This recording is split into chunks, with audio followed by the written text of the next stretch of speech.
Hi, I'm Lizz Winstead. During my second divorce, I said to my lawyer, get me something big this time, like a TV show. I want him ruined. Ruined. I'm Brian Unger. I was Tom Brokaw's heir apparent. Of course, Brian Williams got the job, but I'm not bitter. Brian Williams, Brian Unger, yeah. Hey, can I help you guys? So I got my TV show. It's called O2Be. It's a show about women. Excuse me, it's a show about women? O to be glamorous, O to be wealthier, O to be... Sure, why not? It's work. I'm not bitter. Today on O2Be. CSI, Vegas, Miami, and now CSI Kane County, Illinois. Do you have the green lights that go like this? No. Our Brian Unger follows a real-life CSI in the hunt for a serial killer. And for the first time ever, Leeza Gibbons reveals just how hard her job really is. The one thing that I do have a problem with is Alcoholics Anonymous. You know, I just can't work with that. Inanimate portrait, Leeza Gibbons. Plus, are angry creditors threatening to take your house? Our financial expert, Dr. Marianne Fitzgerald, has tips on how to dodge those awkward phone calls and keep spending like a millionaire. It's all happening right here, right now on O2Be. O2Be. Thinner, richer, sexier, prettier. O2Be Anyone But Me. Now the hosts of O2Be, Brian Unger and Lizz Winstead.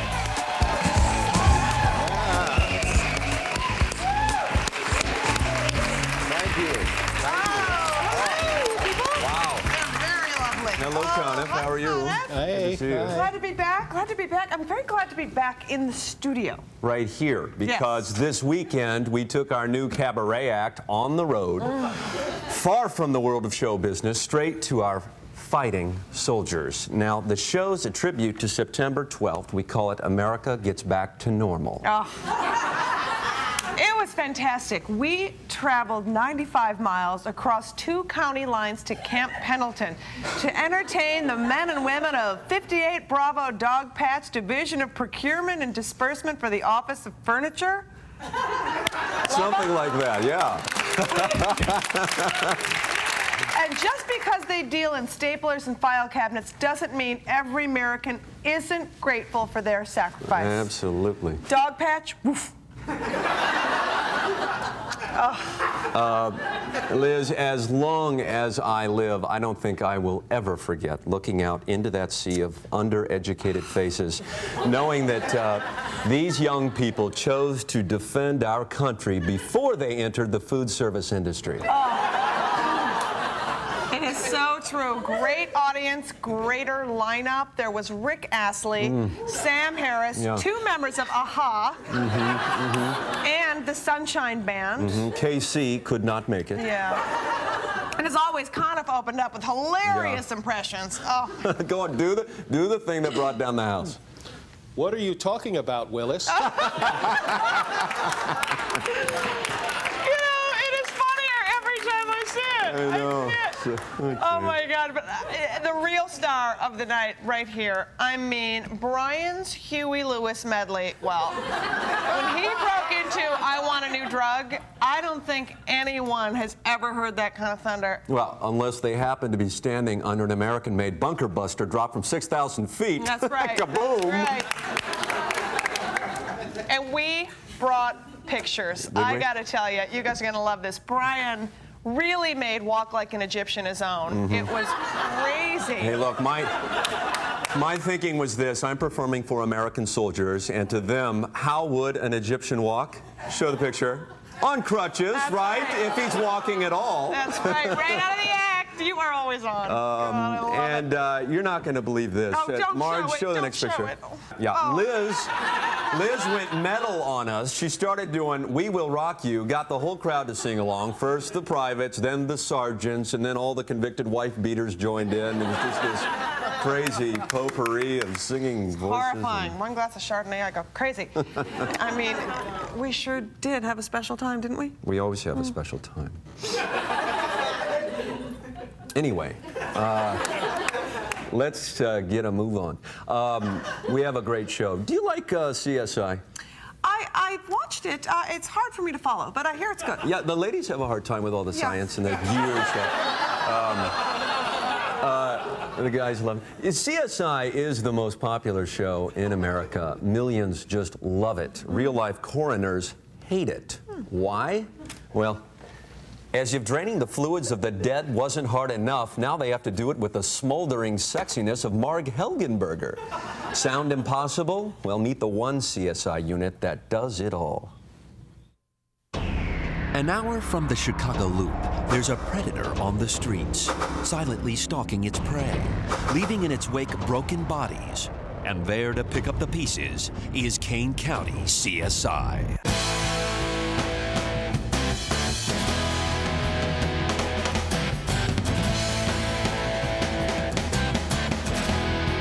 Starring Lauren Carrera, Katie Neal, and Chuck West as Chief Coroner Chuck West. Tonight's episode, Murder, Supersize It. Here, 80% of victims fall prey to a killer who goes by the names Arby, Mickey D, and a sailor called Long John Silver, leaving victims deep-fried and battered. It's a killer? Yes. It's out there? Yes. You don't know when it's going to strike? Correct. It's the biggest killer. Yes. It definitely kills.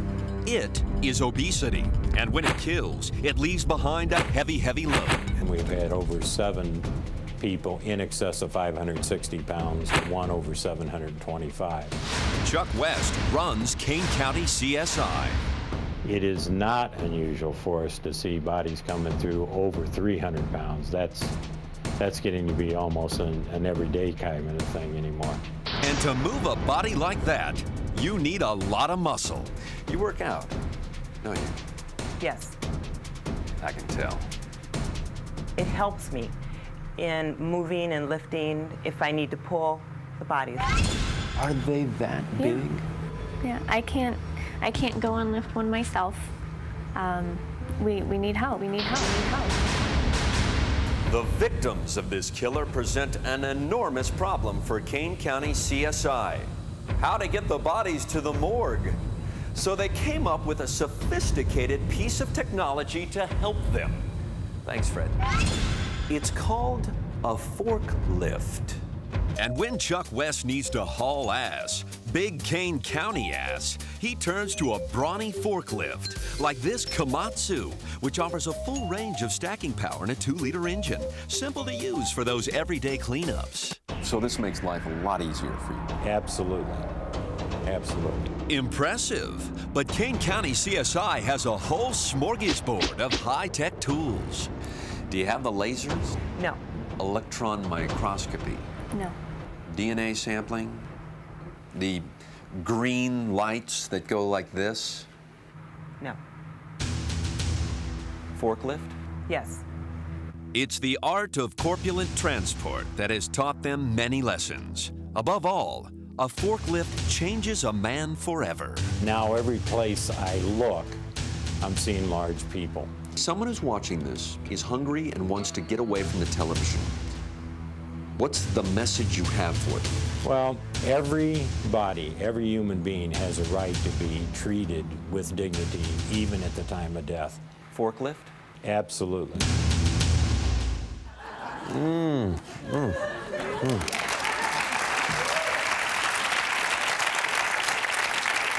Brian, where do obese people go to die? Liz, they seem to prefer the bathroom.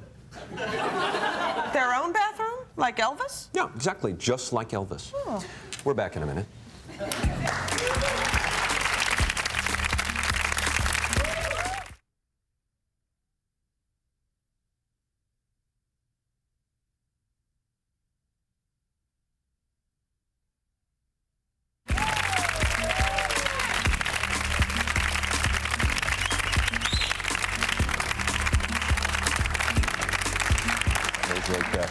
Glad you joined us. In a moment, Leeza. She's extra.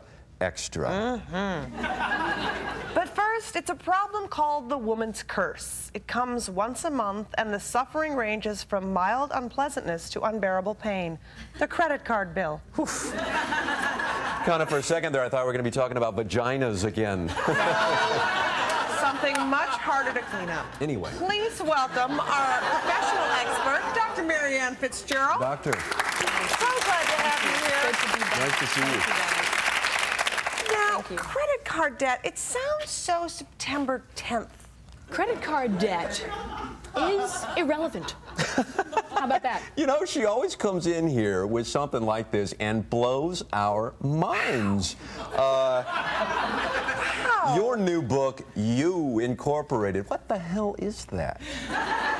Well, Brian, after studying the way top executives handle their money, I decided to write a book to give debt a better image. Yeah, here's what I'm telling my women. Become the CEO of You Incorporated, okay? You're the boss. You're the board of directors. You report to you. I love it. It's all about me. Yes. I want two of her. So, let me get this straight. So basically you're saying anything goes. Yeah, as CEO, you're in charge. You're in control. You know, as I point out in Chapter 3, the question is not, can I afford the Cartier watch, but does the CEO deserve the Cartier watch? I have two of them. But what can regular viewers do about their credit card bills? Well, it's time to redefine words like debt and credit card bill. Yeah, I say from now on, let's refer to the credit card bill as a record of necessary acquisitions. I like that. Yeah, you know, in the old days, women would fret about their husbands finding out about their overspending. Not in my house, no. Jody, I know this because Jody never hides debt. My accountant gives her a weekly allowance in cash for all the necessary things, and then I give her a little mad money for some of the extras like Diet Coke. It's a prenup that we have. Well, Brian, that's all over now. Yeah, if You Incorporated needs to beef up its portfolio, let's say, just take out a second mortgage and use that to pay down your debt. Fantastic. Yeah, you know, I say once they lend you the money, it's your money. Yes. Very, very novel. As I point out in Chapter 11, the CEOs didn't report their earnings to their investors. Why should you? Yeah. I certainly wouldn't. I wouldn't either. Now, let me ask this question. I am constantly getting in the mail these pre-approved platinum card things. Yeah, so do I. And I can't stress this enough. Always fill out the applications for new cards. Yeah. It's imperative to stay one step ahead because when you default on one card, boom, a new one arrives. Perfect. Yeah. You know, more buying power is just a mother's maiden name away. Yes. More. My favorite word. Yeah, and ladies, CEOs, don't be afraid to put your credit cards in your husband's name. So for instance, Liz, you could put those cards in Ted's name, and overnight, credit disaster Lizz Winstead becomes Mrs. Lizz Winstead Goldfarb with brand new credit. Love it! Doctor, so the husband has no say in this new world. There's no reason to stay barefoot and pregnant, financially speaking, no. Yes. Hey, Conniff, this sounds like some kind of crazy lesbonomics over here.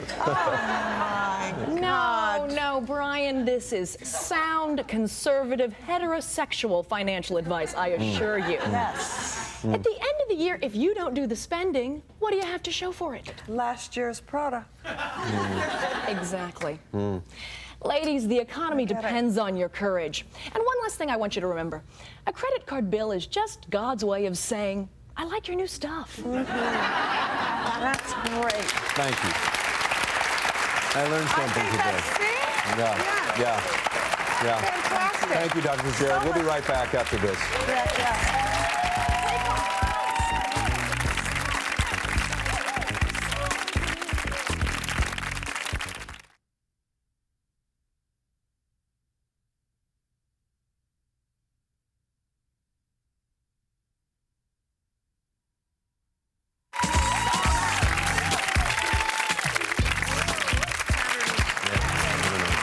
Hello and welcome back. You're just in time for a special treat. Oh, yes. As host of Extra, Leeza, day after day, has put herself in the war zone that is celebrity journalism. In recognition of her service to this country, we want to remind you, this remarkable woman does have a last name and a story to tell. Leeza first took to the airwaves in the dead-end liberal ghetto of public radio, but something was missing. I was going after two things with my career. I wanted celebrity and I wanted money. NPR had neither. That kind of hunger landed Leeza on the dangerous front lines of celebrity journalism. You know, I've been on assignment to many places, Malibu, Aspen, Sundance, and it's really dangerous because I'm telling you, the ground is not level in any of those places. Leeza quickly developed a reputation for getting the story by going deeper than her colleagues. One time I actually did a pap smear on Goldie Hawn. I mean, she didn't know it was me or anything, of course, and it did come back negative. So, you know, she wasn't pregnant and she didn't have cervical cancer or anything like they were saying in the tabloids. Now, firmly established as a probing insider, Leeza honed her technique, revolutionizing the world of infotainment. The emphatic nod, that's mine. The look of shock, I really trademarked that look. Interest, I think interest is one of the ones that's probably copied the most. The look of real interest. But the achievement that made Leeza Gibbons a superstar happened in 1994. I was the first journalist to ever ask the cast of Friends if they were in fact friends in real life. Hard-hitting questions like that allowed Leeza to use her power to keep Tinseltown in line. One time, Drew Barrymore was late. We had an interview scheduled. She was 20 minutes late. So I burned her house down. And, well, I think the message really came through loud and clear. Don't mess with Gibbons. So she wasn't 5 minutes late. She was 20 minutes late. She should buy another house. But there's a softer side to Leeza. Intimate moments she shares only with her children. My son, bless his little heart, came home from school and he was crying, he was really upset. And I just sat him down. I said, you know, honey, Vin Diesel is a new kind of action hero. And I think it made him feel better. Her parenting philosophy is simple. Celebrity begins at home. I always ask my kids, you know, who are you playing with at school? Who are your little playmates? And you know, is it like Spielberg's kids? Okay. But I do warn them, never play with children whose parents are below the line. You just don't know. Leeza teaches the value of fame to other children at her summer retreat for untalented, underprivileged children who don't have a strong celebrity role model at home. Camp Junket. Kids who are never going to be famous get to pretend to interview someone who is famous if they should ever happen to meet a celebrity, you know, other than me. Leeza also markets instructional videotapes, which demonstrate interviewing skills in a language children can understand. You know, you have been called a bitch. How do you feel about that? Yes, I know, you can trust me, it's okay. Career, family, and fame. Leeza Gibbons wouldn't change a thing, but given one wish. What historical figure would I like to interview most? I'd say probably Tom Hanks. Leeza Gibbons. She's really famous. You know, that's kind of a good party question. What historical figure would you want to interview? Probably Jay Gatsby. I loved his book. Oh, I hope you get to it. Thank you. Yeah. Can we get serious for just a moment? We're hearing a lot of people put down America. Not here. We want to remind people just how great America is. So today in our series, O2Be an American, we celebrate America's bounty. Liz?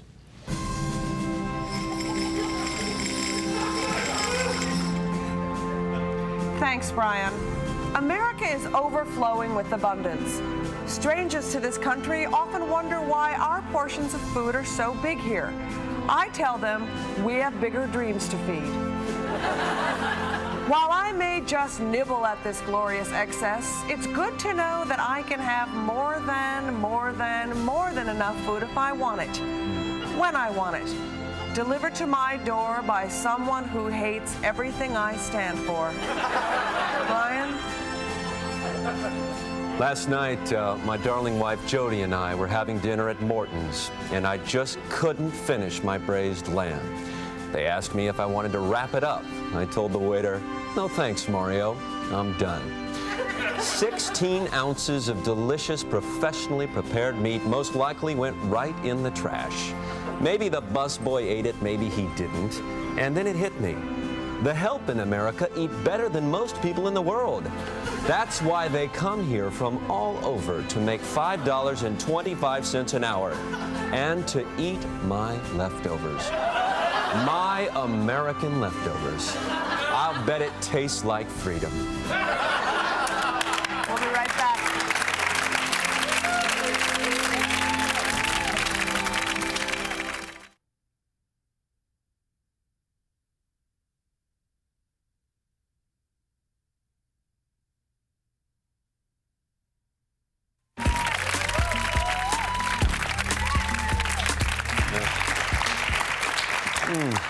We're out of time, but we'd like to thank Dr. Marianne Fitzgerald for being here. I think I'm going to go buy something. Charge it. You should. Be sure to join us next week. We're going to tell you 5 ways to sidestep those pesky zoning laws when you're building your second landing strip. Yeah. Sounds expensive. You better believe it. So remember, if you want to be somebody, Be somebody else.